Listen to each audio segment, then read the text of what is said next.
Hello everyone, आप सभी का एक्सेल इन एजुकेशन चैनल में स्वागत है। फ्रेंड्स, यहाँ पर हम तैयारी करते हैं यूजीसी नेट और सेट के एग्जाम की पेपर 1 और पेपर 2 एजुकेशन की तैयारी यहाँ पर होती है। तो आज की इस वीडियो में हम लोग कुछ इंपॉर्टेंट कॉन्सेप्ट को यहाँ पर डिस्कस करेंगे पीवाईक्यूज के माध्यम से। ये पीवाईक्यूज आपके 2019 से 2023 तक के क्वेश्चन हैं और साथ में एक्सपेक्टेड क्वेश्चन की और संबंधित क्वेश्चन क्या हो सकते हैं वो सारे यहाँ पर डिस्कस किए जाएंगे। ठीक है, तो पीपल डेवलपमेंट एंड एनवायरमेंट की ये सीरीज है। इस यूनिट से हम यहाँ पे क्वेश्चन को डिस्कस करेंगे, तो आपके काफ़ी सारे कॉन्सेप्ट यहाँ पे क्लियर हो जाएंगे। वीडियो को पूरा देखिएगा ताकि लास्ट तक, क्योंकि बहुत सारे ऐसे क्वेश्चन हैं जो आपके लिए न्यू हैं और कॉन्सेप्ट आपको समझना चाहिए, क्योंकि यहाँ से क्वेश्चन बनने की संभावना है। ठीक है, टेलीग्राम चैनल को आप लोग ज्वाइन कर लीजिए और अगर इस चैनल पर पहली बार आए हैं तो चैनल को भी सब्सक्राइब कर लीजिए। ठीक है, तो टेलीग्राम का लिंक आपको डिस्क्रिप्शन में मिल जाता है। टेलीग्राम को ज्वाइन करें और चैनल को भी सब्सक्राइब कर लीजिए। और क्वेश्चंस को हम लोग देख लेते हैं।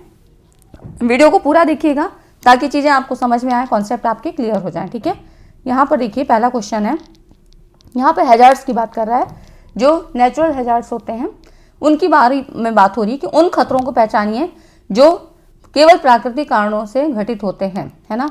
तो यहाँ पर जो एनवायरमेंटल हैजार्ड्स होते हैं वो किस कारण से होते हैं, तो दो कारण से होते हैं। एक मानव जनित कारण होते हैं, एक प्राकृतिक कारण होते हैं। प्राकृतिक कारणों के बारे में यहाँ पे बात हो रही है। तो प्राकृतिक कारणों में इन ऑप्शंस में से आपको बताना है, जिसमें से आपका होता है ज्वालामुखी और चक्रवात। ये दो जो है प्राकृतिक कारणों में आते हैं। ये 2022 में क्वेश्चन आया था और ऐसे ही क्वेश्चन आपके पूछे जाते हैं जो बेसिक कॉन्सेप्ट पे होते हैं या आपके जनरल अवेयरनेस पे होते हैं। ठीक है, तो अधिकतर सवाल आपके इन्हीं सब जो है टॉपिक से बनते हैं। तो ये सारे क्वेश्चन आज आपके इस वीडियो में कवर हो जाएंगे, जो 2023 के भी क्वेश्चन है और 2019 से लेके अब तक जितने भी पूछे गए हैं, और संभावना और क्या बन सकती है वो भी सारे क्वेश्चन यहाँ पर लिए गए हैं। ठीक है, तो ये सारे ऑप्शन हम समझ लेते हैं। देखिए, वन्य आग क्या होती है। वाइल्ड फायर की बात करें तो वाइल्ड फायर वनों में लगी आग, जबकि वनस्पतियाँ वगैरह जो सूखी झाड़ियाँ ये सब सूख जाते हैं और कोई ऐसा कुछ उसमें ऐसी चिंगारी कहीं उत्पन्न हो जाती है या किसी के द्वारा, तो ये सारी चीज़ें क्या होती हैं, आग का कारण बनती हैं, जो वनों में आग लग जाती है। ठीक है, ज्वालामुखी क्या होती है, प्राकृतिक कारणों में आता है। यह मतलब प्लैनेटरी मास ऑब्जेक्ट की परत टूटने से होता है। ठीक है, तो इस तरह से यहाँ पर क्या होगा कि जो भी परतें हैं उनमें टूट फूट के कारण ये आपदा आती है। चक्रवात की अगर बात करें तो एक ऐसी वायु राशि जो गर्म हवा के चारों ओर कम वायुमंडलीय दाब के साथ होता है। ठीक है, बाढ़ आप सभी को पता है एक क्या है, सामान्य आपदा जो जल के अस्थायी अति प्रवाह के कारण होता है। जब जल का जो आवेग काफ़ी ज़्यादा बढ़ जाता है, कंट्रोल करना मुश्किल हो जाता है, तो वो बाढ़ का रूप धारण कर लेता है। ठीक है, तो इस तरह से यहाँ पे बी और सी ऑप्शन आपके सही हो जाते हैं और ऐसे ही क्वेश्चन आपको पूछे जाएंगे। ठीक है, तो ये सारी चीज़ें हम पहले भी डिस्कस कर चुके हैं। अभी आपका क्विक रिविजन हो जाए और कुछ नए कॉन्सेप्ट हैं वो भी क्लियर हो जाए, इसलिए इन क्वेश्चन को लिया गया है। अगला क्वेश्चन देखिए, NDMA national disaster management authority, राष्ट्रीय आपदा प्रबंधन प्राधिकरण किसके तत्वावधान में कार्य करता है, तो ये कार्य करता है आपका मिनिस्ट्री ऑफ होम अफेयर्स, गृह मंत्रालय के अंतर्गत। यहाँ देखिए 2-3 बार क्वेश्चन आपका पूछा गया है। ठीक है, इसलिए क्वेश्चन इंपॉर्टेंट हो जाता है।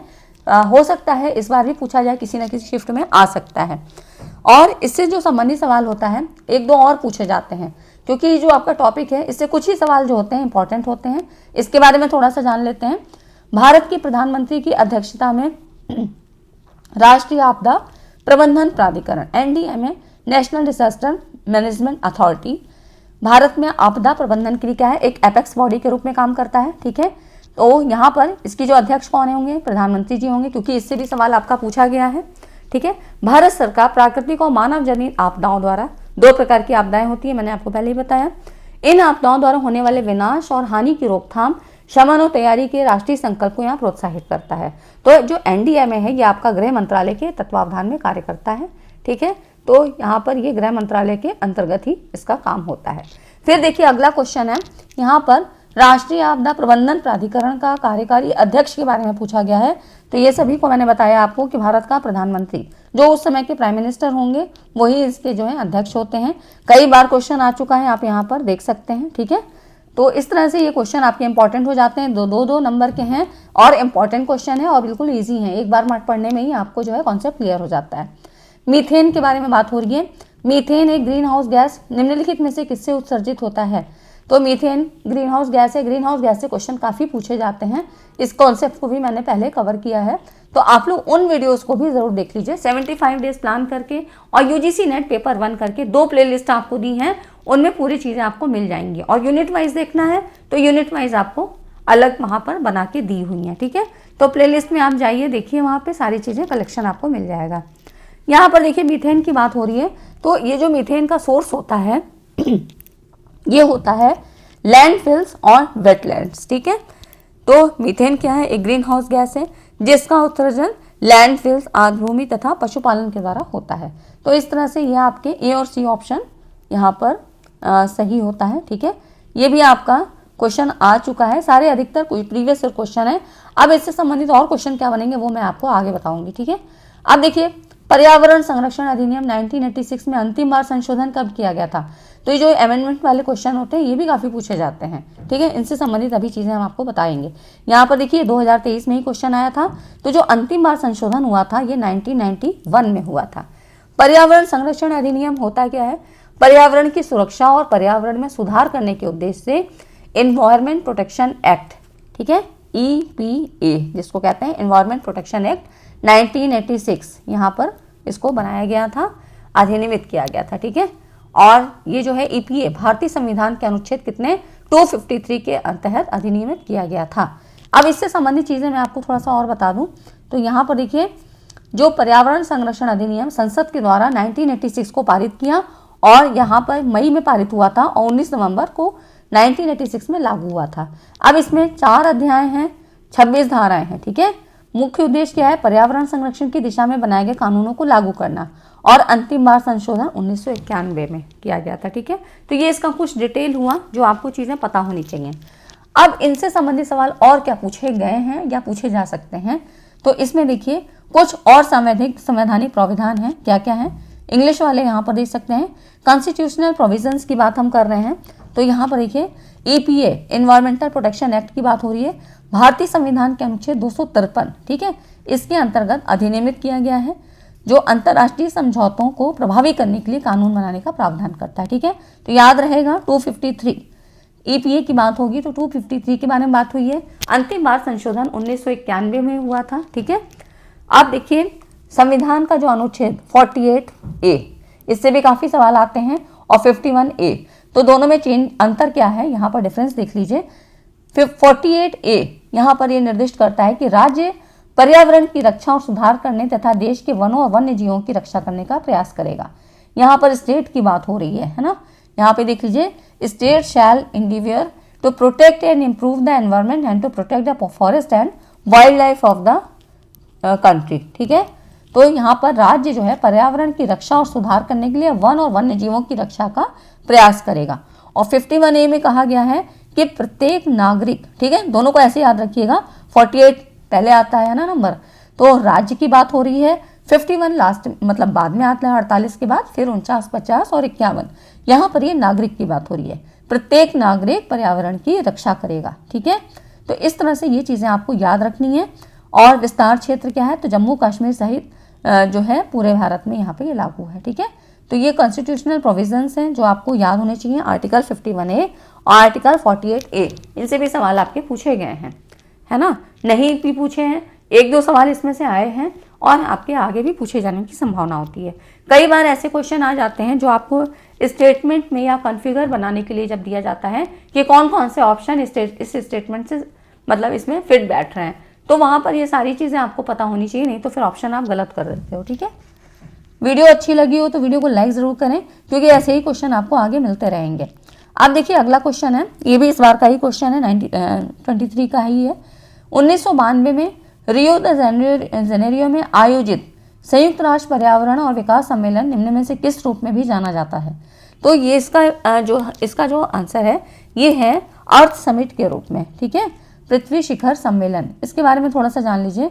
1992 में रियो डी जेनेरो में आयोजित संयुक्त राज्य के पर्यावरण और विकास सम्मेलन को पृथ्वी शिखर सम्मेलन, अर्थ समिट के रूप में भी जाना जाता है। रियो सम्मेलन में क्या हुआ था, जलवायु परिवर्तन, जैव विविधता और वानिकी के संबंध में कुछ नियमाचार निर्धारित हुए थे। तो एजेंडा 21 के रूप में विकास के तौर तरीके यहाँ सुझाए गए। और सहमति बनी कि आर्थिक वृद्धि का तरीका ऐसा होना चाहिए कि पर्यावरण को नुकसान न पहुंचे, जिसे क्या कहा गया, सस्टेनेबल डेवलपमेंट कहा गया। ठीक है, एजेंडा 21 की बात हुई थी और सस्टेनेबल डेवलपमेंट की भी बात यहाँ पर हुई थी। ठीक, तो ये सारी चीज़ें हम लोग पहले ऑलरेडी डिस्कस कर चुके हैं, और नहीं तो मैं क्विक रिवीजन सीरीज में आपको ये सारी चीज़ें, जितने प्रोटोकॉल्स हैं, समिट्स हैं, इनके बारे में आपको डिटेल एक वीडियो मिल जाएगी, है ना। तो यहाँ पर ये चीज़ें हो गई। अब देखिए, इलेक्ट्रोस्टैटिक प्रेसिपिटेटर्स, वैद्युत अवक्षेपकों का प्रयोग निम्न में से किसे नियंत्रित करने के लिए किया जाता है। प्रेसिपिटेटर्स की बात हो रही है, किसको कंट्रोल करने के लिए, तो ये आपका एयर पॉल्यूशन को कंट्रोल करने के लिए होता है। ठीक है, वायु प्रदूषण थोड़ा सा जान लेते हैं। यहाँ पर देखिए, स्थिर वैद्युत अवक्षेपक प्रेसिपिटेटर्स की बात हो रही है। वायु प्रदूषण को नियंत्रित करने के लिए इसका उपयोग किया जाता है, और ये हाई वोल्टेज द्वारा निर्मित उच्च विद्युत क्षेत्र का उपयोग करके जो यहाँ पर गैस से धूल और धुआं आदि के सूक्ष्म कणों को निकाल देता है ना। तो ये क्या करता है कि जितने भी डस्ट और स्मोक है, मतलब it removes fine particles of dust and smoke, है ना। तो इस तरह से ये जितने भी डस्ट और स्मोक के फाइन पार्टिकल्स हैं उनको रिमूव कर देता है। High electric field softened by high voltage, है ना, हाई वोल्टेज के द्वारा। तो इसको यूज़ करने से ये होगा कि और एयर पोल्यूशन को हम यहाँ रिड्यूस कर सकते हैं। ठीक है, तो ये सारी चीज़ें आपसे जो है आपको जानने के लिए हैं, और वीडियो अच्छा लगा हो, वीडियो आपके लिए हेल्पफुल तो होते ही हैं। जितने भी चीज़ें यहाँ आपको इस चैनल के माध्यम से दी जा रही हैं वो सारी चीज़ें आपके लिए हेल्पफुल हैं, तो वीडियो को लाइक ज़रूर कर दिया करिए। अब देखिए यहाँ पर कह रहा है, यहाँ पर ग्लोबल क्लाइमेट चेंज की बात हो रही है। वैश्विक जलवायु परिवर्तन के निम्न में से कौन कौन से परिणाम हो सकते हैं। तो देखिए, जो ग्लोबल क्लाइमेट चेंज है उसके द्वारा ये सारे ही ऑप्शन आपके सही हैं। Change in soil moisture content, change in El Nino, ठीक है, मोर फ्लड, बाढ़ आ जाती है, मोर सूखा मतलब ड्रॉट, अधिक सूखा भी हो जाता है, और चेंज इन ओशियन सर्कुलेशन, समुद्री परिचालन सर्कुलेशन में भी परिवर्तन हो जाता है। तो ये सारे ऑप्शन आपके सही हो जाते हैं। इसके बारे में थोड़ा सा जान लेते हैं। देखिए, ये आपको दिखाई नहीं दे रहा होगा, है ना, बहुत छोटे फॉन्ट्स हैं, लेकिन ये आपको पीडीएफ मिल जाएगी। ठीक है, टेलीग्राम पे सारी पीडीएफ मिल जाएंगी। पीडीएफ आपको मिलती है, थोड़ा सा लेट हो जाता है क्योंकि तैयार होने में टाइम लगता है ना, तो इसलिए, लेकिन आपको सारी पीडीएफ मिल जाती हैं। ठीक है, जलवायु परिवर्तन का तात्पर्य क्या है, दशकों, सदियों या उससे अधिक समय में होने वाले जो जलवायु में दीर्घकालिक परिवर्तन से, ठीक है, जो यहाँ पर लॉन्ग टर्म चेंजेस होते हैं लॉन्ग पीरियड ऑफ टाइम के द्वारा, वो यहाँ पर जलवायु परिवर्तन का कारण बनते हैं। मुख्य रूप से जीवाश्म ईंधन जैसे कि कोयला, तेल और प्राकृतिक गैस, इनको जलाने के कारण पृथ्वी के वातावरण में तेजी से बढ़ती ग्रीन हाउस गैसों के कारण होता है। अब उसके परिणाम क्या हो सकते हैं, एक तो हाई टेम्परेचर हो जाएगा, ठीक, फिर यहाँ पर change in soil moisture content, moisture में भी चेंज होगा, है ना, सॉइल में भी चेंज होगा, एल नीनो में परिवर्तन आ जाएगा, बाढ़ हो जाएगा, सूखा हो जाएगा, ठीक है, और वन्य जीवों को भी नुकसान होगा। यहाँ पर जो सर्कुलेशन है, चेंज इन ओशियन सर्कुलेशन, इसमें भी चेंज हो जाएगा।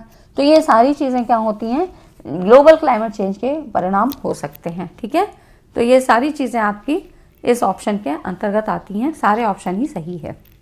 ठीक है, अब देखिए अगला क्वेश्चन है, ये भी इस बार का ही क्वेश्चन है, 2023 में ये क्वेश्चन आपका आया हुआ है। ठीक है, निम्नलिखित में से किस गैस में सबसे अधिक ग्लोबल वार्मिंग पोटेंशियल है।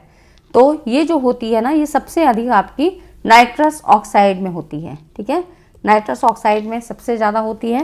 अब पहले ही जान लेते हैं कि ग्लोबल वार्मिंग पोटेंशियल है तो होता क्या है। देखिए यहाँ पर अगर हम बात करें सबसे पहले, तो ग्लोबल वार्मिंग पोटेंशियल को 100 वर्षों के दौरान 1 किलो गैस द्वारा फंसी गर्मी की मात्रा और उसी अवधि के दौरान CO2 के समान द्रव्यमान द्वारा, मतलब 1 किलो गैस जो कि हीट ट्रैप है बाय 1 kg ऑफ गैस, मतलब 100 साल में 100 वर्षों के दौरान 1 किलो गैस, कोई भी गैस हो सकती है, इसमें फंसी गर्मी की मात्रा और उसी अवधि के दौरान, मतलब टाइम पीरियड वही है 100 वर्षों का, और उसके दौरान CO2 के समान द्रव्यमान द्वारा फंसी गर्मी की मात्रा के अनुपात के रूप में परिभाषित किया गया है। मतलब 1 किलो गैस कोई भी 100 वर्षों का ही टाइम दोनों के बीच में है, और दूसरी गैस है उतने ही टाइम पीरियड के लिए, कौन सी है, CO2। ठीक है, CO2 को यहाँ पर एज ए स्टैंडर्ड लिया गया है, तो इनका जो रेशियो होगा इसी को कहते हैं ग्लोबल वार्मिंग पोटेंशियल। ठीक है, तो क्या हो गया, एक रेशियो हो जाता है। अब यहाँ पर जो किसका अधिक होता है, तो nitrous oxide. Nitrous oxide N2O gas अप्रत्यक्ष रूप से ग्रीन हाउस इफेक्ट का कारण बन सकती है। इसी को लॉफिंग गैस भी कहते हैं, हास्य गैस, ठीक है। इसको सूंघ लेने पे आदमी हंसता रहता है। तो ये हो जाती है नाइट्रस ऑक्साइड। ये रंगहीन और क्या है, नॉन फ्लेमेबल है और हल्के मीठे स्वाद की होती है। सबसे अधिक ग्लोबल वार्मिंग पोटेंशियल होता है। कार्बन डाइऑक्साइड की अपेक्षा 273 गुना अधिक इसमें GWP ग्लोबल वार्मिंग पोटेंशियल होता है, ठीक है। तो सबसे अधिक की अगर बात हुई तो किस में होगा, नाइट्रस ऑक्साइड में हुआ। एक क्वेश्चन आपका और बना था कि सबसे अगर कम की बात की जाए, ठीक है, यहाँ पर एक क्वेश्चन आपका ऐसे भी बना था कि किस गैस की ग्लोबल वार्मिंग क्षमता सबसे कम है, मतलब 1, ठीक है। ऐसे दिया था कि किस गैस की ग्लोबल वार्मिंग पोटेंशियल सबसे कम यानी 1 है। ऐसा क्वेश्चन 2023 में ही पूछा गया है। ये दोनों क्वेश्चन आपके अलग अलग सेट में आए थे। तो ये तो हमने बात की N2O की। जब हम बात किए तो ये सबसे अधिक वाले जो है उसमें संदर्भ में थी।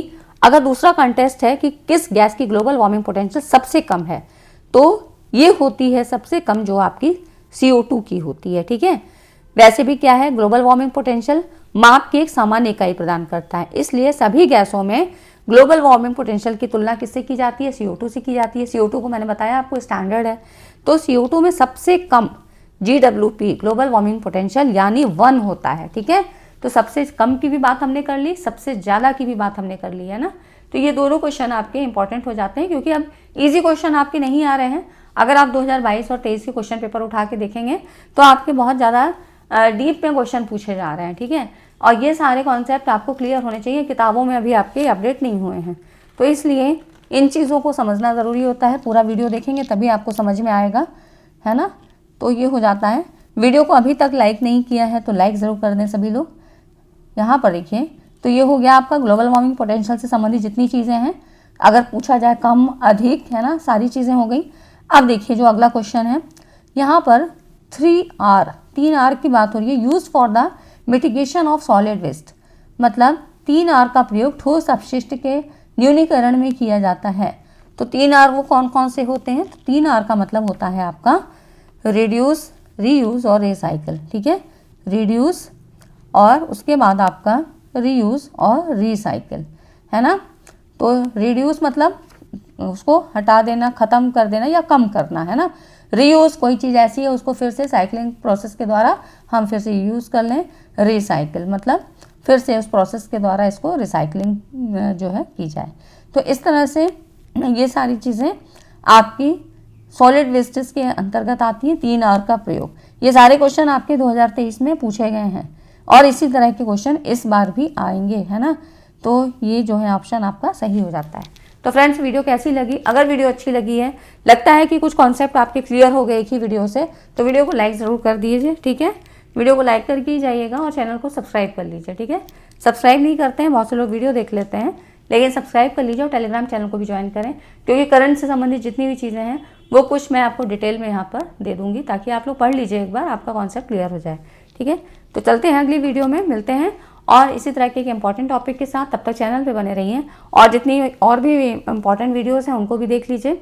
सारे कॉन्सेप्ट आपके क्लियर हो जाएंगे, क्योंकि कभी भी क्वेश्चन आंसर मैं नहीं कराती हूँ, कॉन्सेप्ट के साथ ही करवाती हूँ, है ना। चलिए मिलते हैं अगली वीडियो में, तब तक के लिए चैनल पे बने रहिए। Thanks for watching.